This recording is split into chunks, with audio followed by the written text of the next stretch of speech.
Hi, everyone. I'm Elaine Quijano. It is good to be with you. Thanks for joining us. The White House is urging Congress to take the next steps on gun control legislation after 2 deadly mass shootings in just a week. President Biden is urging the Senate to pass universal background checks on gun purchases. The measure was already approved by the House. It could land on the president's desk if the votes are there for it. But that doesn't seem to be the case. On CBS this morning, Vice President Kamala Harris did not rule out executive action, but made the argument for a bill instead. There is the piece about executive action, but if we pass legislation, it's permanent. If the Congress acts, then it becomes law. And that is what we have lacked. That is what has been missing. We need universal background checks. You know, various states have done it, but there's no universal approach to this. And so what ends up happening, people can move from one state to another depending on what the law is. It has to be possible that people agree that these slaughters have to stop. And this is, again, you reject the false choice and stop pushing it for sure. Stop pushing the false choice that this means everybody's trying to come after your guns. That is not what we're talking about. After that interview, President Biden placed the vice president in charge of efforts at the southern border. She will work with Mexico and Central American countries to slow what's been a surge in migration to the U.S.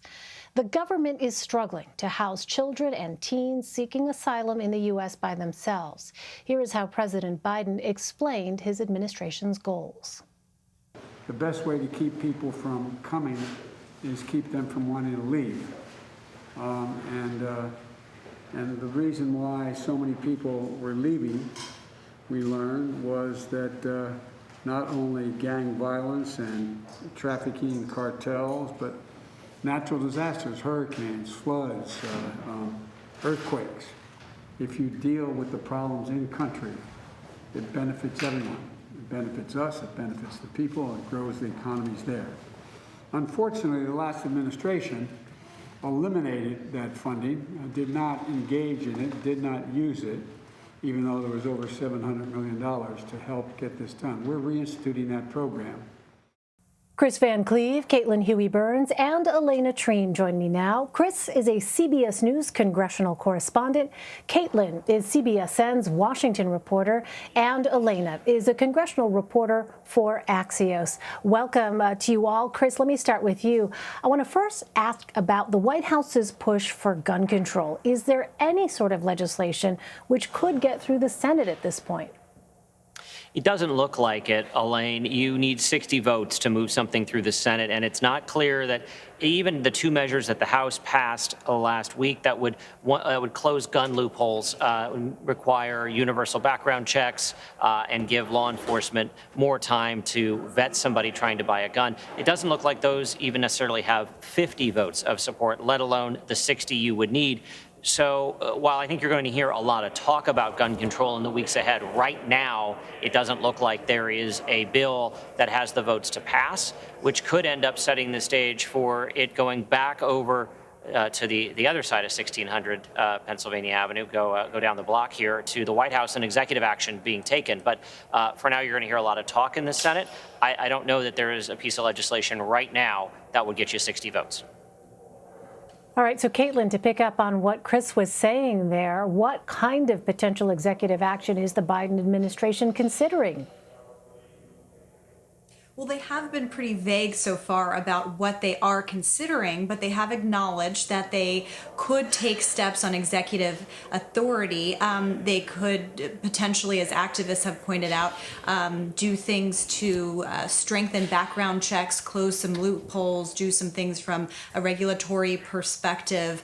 But really what we're seeing from the White House is this push for Congress to act. We heard Kamala Harris in her interview with CBS this morning say that while executive action could be on the table, that they are really focusing on Congress. But as Kris mentioned, this is an issue that is completely elusive on Capitol Hill and has been. This is also an issue with which Biden is intimately familiar. He was, of course, one of the architects of the assault weapons ban back in the 1990s, while he was vice president after the Sandy Hook shooting. Then President Obama tasked him him with leading this effort in Congress.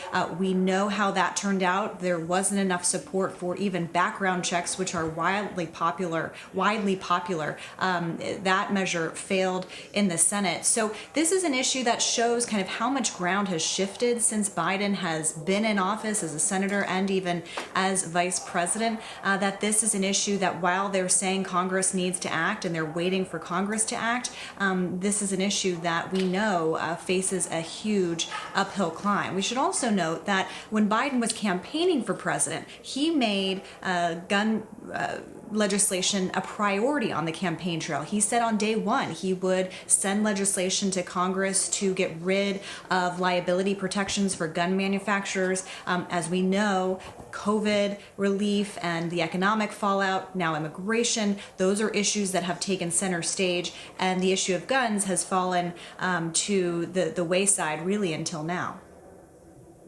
Yeah, I mean, we've just continued to watch, as you all have noted, the ways in which this debate has played out time and time again with, in the end, no action being taken in Washington.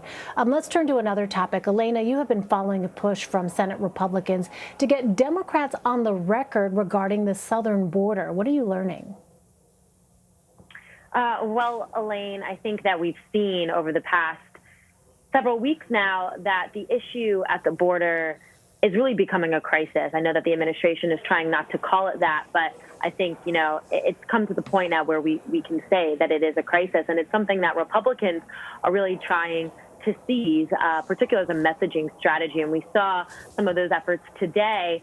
A bunch of different Republican senators put forward bills or called for unanimous consent for some of these bills on the floor, trying to get Democrats on the record. Of course, knowing that they wouldn't pass, but just trying to gain more attention for what's happening right now at the border. We're also seeing a ton of Republicans, led by Senators John Cornyn and Ted Cruz, go to the border later this week and bring 17 Republicans with them just to check out what's happening there. And we've seen that there's this overwhelming amount of unaccompanied minors crossing the border. Of course, the situation is much more dire because of COVID. I think about 300 unaccompanied minors in facilities right now at the southern border have the coronavirus, according to a report that my colleague Steph Kite had released earlier today. And so it's just a bad situation all around. And I think that the Biden administration is doing what it can to address this. They've sent down some people today on a trip to get a better look of what's happening at some of these border situations and try to seize back some of the narrative.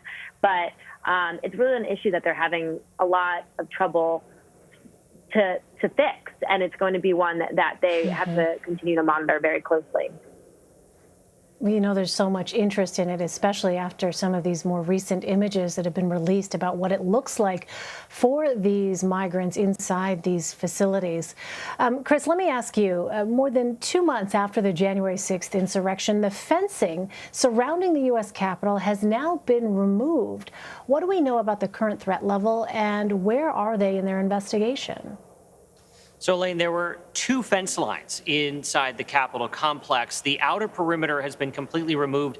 There's still high security fencing that surrounds the Capitol building itself. The razor wire has been taken off of all of that. What we're hearing is that there is not an immediate credible threat against the Capitol complex. However, we continue to hear that threats against lawmakers remain at an all-time high.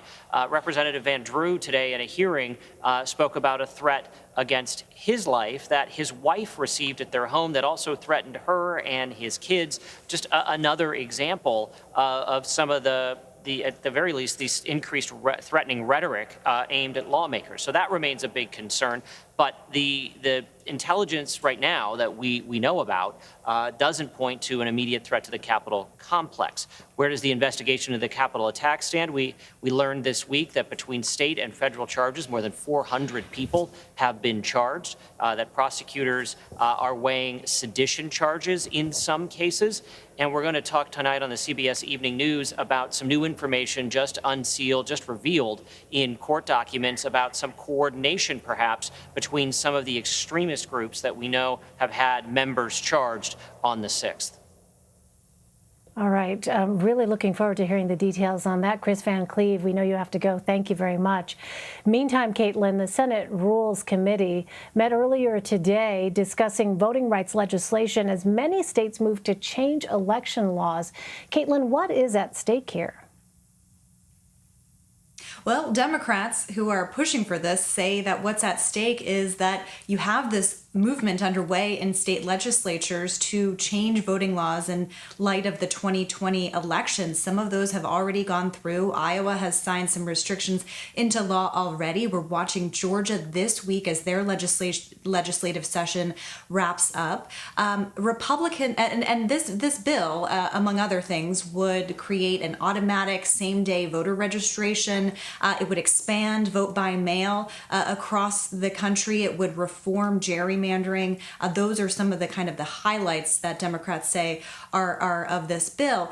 Republicans say that this is a federal takeover of election systems that are supposed to be run by the states. Watching this hearing today, you heard Republicans over and over again describe this as a Democratic power grab and something that would interfere with states' rights to run elections. What I took away from this hearing today is that if there was any doubt that this bill was essentially non-passable in the Senate as it stands now, this made that even more clear. There is Republican unity against this measure, so much so that we've talked to activists and other party leaders who say this is an animating, opposition to this bill is an animating issue among their base, unlike anything that they've seen recently.